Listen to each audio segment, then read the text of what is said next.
Okay, I want you to just visualize something with me. It's Friday night, February 13th, 2026. Okay. You're inside the Milano ice skating arena, and the air conditioning is blasting. But honestly, it is sweating room only. The crowd is just buzzing with that, that really specific high-frequency static you only get at the Olympics. It's a unique sound, isn't it? It's this weird mix of, like, adrenaline and terror. Exactly. And everyone, I mean, literally everyone in that building is there for a coronation. Yeah. The script is already written. The cameras are all positioned. We're just waiting for the king to come and pick up his crown. And just to be clear, the king in this whole scenario is the American superstar Ilia Malinin. Right. But here's the thing about sports, and frankly, the thing about life. The script doesn't really account for gravity or for nerves or the weird physics of a thin metal blade hitting a patch of ice at 20 miles per hour. Because 7 minutes later, the king hasn't just stumbled. The monarchy has, well, it's effectively collapsed. It really wasn't just a stumble. It was a total system failure. So welcome to the deep dive. Today, we are unpacking one of the most stunning upsets in maybe all of Olympic history. We're digging into a report by Brian Armin Graham for The Guardian, and it's titled, Ilia Malinin Falls Twice as Kazakhstan's Shaidorov Stuns Field for Olympic Gold. And our mission today, it's not just to talk about skating scores. We want to use this event as a case study to really dismantle the myth of predictability. We have this tendency to just trust data and track records, implicitly. Oh, absolutely. We think if the line in the graph goes up for 2 years, it'll just keep going up. This event, well, it proves that's fundamentally untrue. I think that's the perfect setup. So here's our roadmap for this deep dive. First, we need to understand the invincible narrative. Just how dominant Malinin was supposed to be so we can all get the scale of the shock. Yeah, the context is everything. Second, we're going to get technical. We need to break down the mechanics of the collapse and, on the other side of that coin, the rise of the dark horse, Mikhail Shaidorov. The how is just as fascinating as the who in this case. And finally, stick around for the end because we're going to synthesize all this into some next steps. We want to give you a mental model for handling high-pressure execution, basically. How to avoid your own Malinin moment when the stakes are at their highest. It really is a lesson in crisis management disguised as sports news. Okay, so let's start with that context. Before that Friday night in Milan, what was the status of Ilia Malinin? Because favorite just feels like too weak a word. Favorite doesn't even scratch the surface. According to the reporting, Malinin had been unbeaten for more than 2 years. Now, in the world of figure skating, which is so inherently volatile, I mean, ice is slippery after all 2 years is an eternity. That's 14 competitions in a row. 13. That includes 2 world titles and 3 consecutive Grand Prix finals. He wasn't just winning, he was stomping the competition. He was winning by margins that made the other skaters look like they were in a different sport entirely. And the article mentions he was the architect of a technical revolution. He was. We have to talk about the quad axel. For decades, this jump was considered, the holy grail, maybe physically impossible. It's 4.5 rotations in the air. Malinin didn't just land it once. He made it his signature. He normalized the impossible. So heading into this final, the momentum wasn't just on his side. It was practically pushing him onto the podium. Completely. Now, for those of you who don't follow skating religiously, the Olympics has 2 parts. You have the short program and then the free skate. Malinin entered the free skate, the long program, with a lead of just over 5 points. Okay, can I play devil's advocate here for a second? 5 points doesn't sound like a massive safety net. In something like gymnastics or diving, sure, that's huge. But in skating, where scores go into the hundreds. That's a really fair pushback. And you're right, in the modern scoring system, 5 points can technically evaporate with 1 bad landing. However, you have to look at the base value. Because Malinin's planned jumps were so much harder than everyone else's, that 5-point lead felt more like 20. He had a buffer built right into his difficulty. You could afford a mistake, or at least that was the math everyone was doing. And there's this detail from The Guardian that really, man, it haunts me now. It says, just hours before the final, at a practice session in Bergamo, Malinin reportedly didn't fall once. Which is just terrifying consistency. Right. He's flawless in practice. He's got the lead. He's got the history. The article says the Olympic title seemed within reach. The feeling in that arena was that we were all just waiting for the inevitable. And that expectation is so dangerous. Predictability feels safe. It feels like a law of physics. But what we saw unfold was a reminder that the Olympics is, it's a pressure cooker that can bend the laws of physics. So let's pivot to the disruption. Before Malinin even takes the ice, we have the dark horse. Enter Mikhail Shaidorov from Kazakhstan. This is the other side of the narrative coin. While all the cameras were fixed on Malinin, Shaidorov was sitting in fifth place after the short program. Fifth place, again, for the listener who maybe only watches skating once every 4 years, is coming back from fifth place normal. It's incredibly rare for gold. You might climb from fifth to bronze, maybe even silver if it's a really chaotic night. But to win gold from fifth, you need two things to happen at the exact same time. First, you have to deliver the performance of your life. Okay. Second, you need a total, and I mean total, collapse from the leaders. It's a mathematical necessity. And Shaidorov definitely held up his end of the bargain. The source describes his skate as clean and composed. Clean is the magic word here. In skating, you get a base value score for what you attempt, and then you get a grade of execution score, or a GOE, for how well you do it. Shaidorov didn't just attempt hard stuff, he executed it perfectly, just racking up those bonus points. The list of jumps here is just wild. He landed 5 quads. 5. That included a quad loose, a toe loop, and a quad flip. He put up a season-best total score of 291.58. That number 291.58, can you contextualize that for us? Is that beatable? It is beatable, technically, but it's a world-class number. What it does is put massive pressure on anyone skating after him. It essentially says, I have done my job perfectly. Now it's on you. You have to match me. And we have to mention the history here. This wasn't just a personal best for him. No, not at all. Shaidorov became Kazakhstan's first ever Olympic champion in figure skating.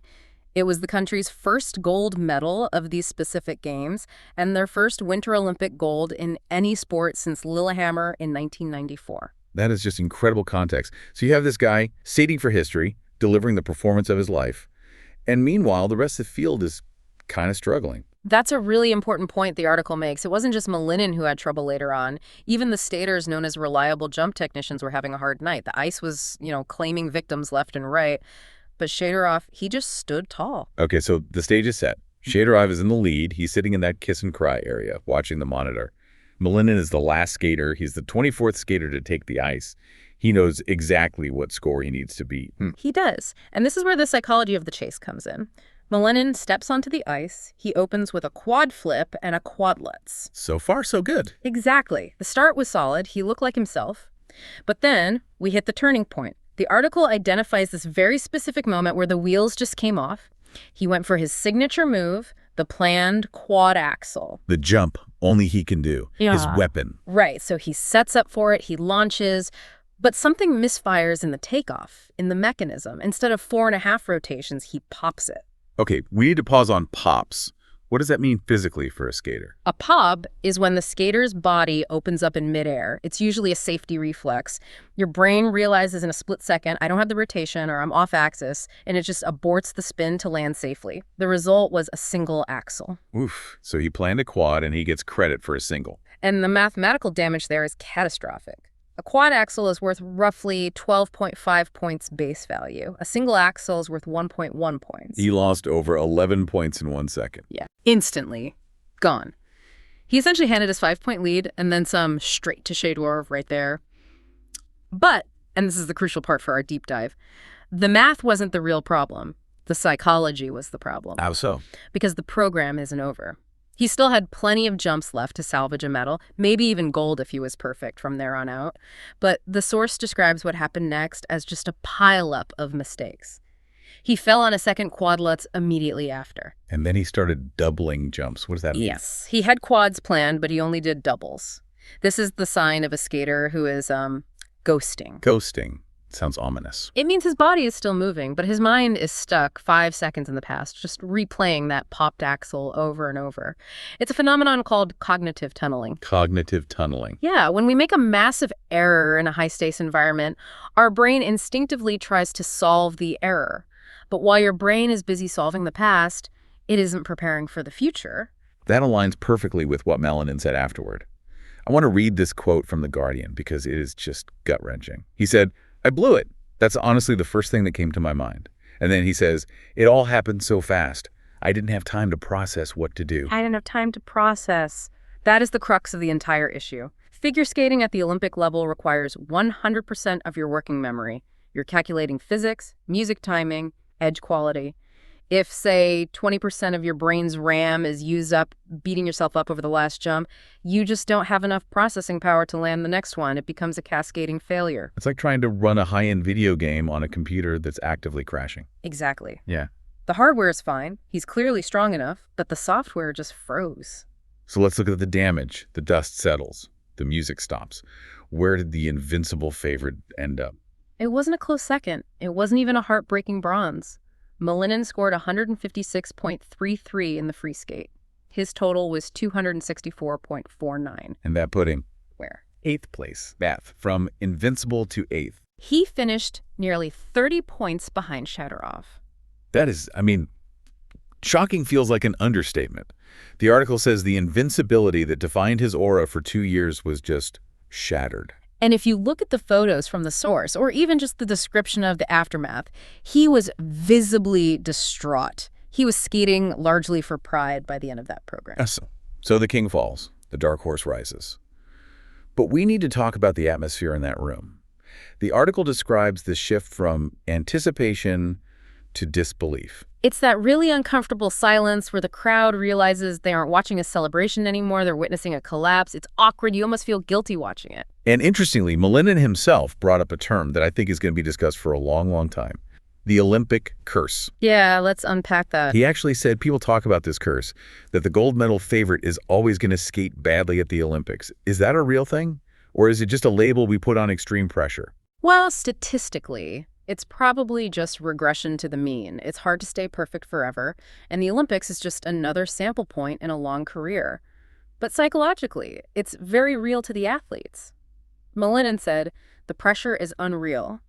Even generational dominance can dissolve in 7 minutes. That quote really struck me. Generational dominance can dissolve in 7 minutes. It's a profound realization for a 21-year-old. You can build this fortress of success for 2 years, 14 wins, world records, and it can all be dismantled in the time it takes to boil an egg. It just reminds me that the Olympics are different. You can win world championships every single year, but the Olympics, they happen once every 4 years. Yeah. The weight of that waiting period has to be so heavy. Absolutely. And, credit to him, even though he lost, Malinin said he was proud of being able to get to the finish, and I think that's important. He didn't just walk off the ice mid-program. He finished the job, even knowing the gold was long gone. Before we move to our final synthesis, we should probably mention who else ended up on the podium, because Shaidorov wasn't the only one capitalizing on all the chaos. Right. We had Japan's Yuma Kagiyama taking silver with a total of 280.06. This is really notable because it's his second consecutive Olympic silver. The definition of consistency. Exactly. While Malinin was volatile, Kagiyama was just steady. And then the bronze went to another Japanese skater, Shun Sato, which was really impressive for his Olympic debut. So Japan shows its depth, Shaidorov makes history for Kazakhstan, and the U.S. favorite is just left wondering what on earth happened. It really was a changing of the guard, at least for one night. Okay, let's take a breath. That is a lot of drama. But as promised, we want to make this useful for you, our listener. We've looked at the narrative, the technical collapse, and the result. Now let's synthesize this. What does this all mean for the sport? Well, if we zoom out, I think the biggest takeaway is that men's skating is open again. For 2 years, it felt like a closed shop. Malinin was the architect of this whole technical revolution, and everyone else was just kind of fighting for second place. That aura is gone now. The field sees that he bleeds. He's human. So for the listener, let's call them the learner, who wants to take this story and maybe apply it to their life, or even just sound incredibly smart at their next dinner party. What are the next steps? I think there's a really powerful concept here I'd call the protocol for failure. Protocol for failure. I love that. Tell me more. Malinin said, I didn't have time to process. And that implies he didn't have a preloaded plan for what to do if the quad axle failed. He had a plan for success. He practiced the perfect routine. But he likely didn't practice the mental recovery from a disaster start. That's a massive insight. We spend 99% of our time prepping for the big presentation to go right. We rarely rehearse what we're going to do if the projector dies in the first minute. Exactly. So the actionable advice is this. When you are prepping for a high-stakes event, script your failure. Ask yourself, if I pop the axle in the first minute of this meeting, meaning if I forget my opening line or the client hates the first slide, what is my immediate next step to stop the spiral? So you don't even have to think about it. Right. Because if you have to think of the answer in the moment, it's already too late. You need to have that recovery cached in your brain so you don't get cognitive tunneling. You just execute plan B.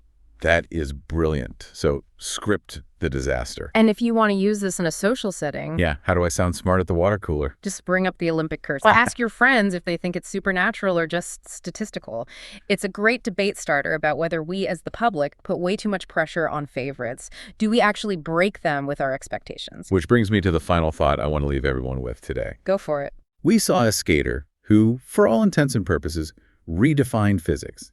He did things no human had ever done before, but he crumbled. So it raises the question, what is the actual limit of human performance? We tend to think the limit is, muscle or gravity or rotation speed. Right. Can we spin 5 times? Can we jump higher? Physical things? But this event suggests the true limit isn't the body at all. The true limit is the mind's ability to handle the weight of the moment. So is the final frontier physical, or is it entirely mental? That is something I'm going to be thinking about for a long time. It's not just about the ice breaking, it's about the mind breaking. Well said. That's it for this deep dive into the 2026 Olympic upset. We hope you feel a little smarter, a little more informed, and maybe ready to discuss the fragility of invincibility. Thanks for listening. See you next time.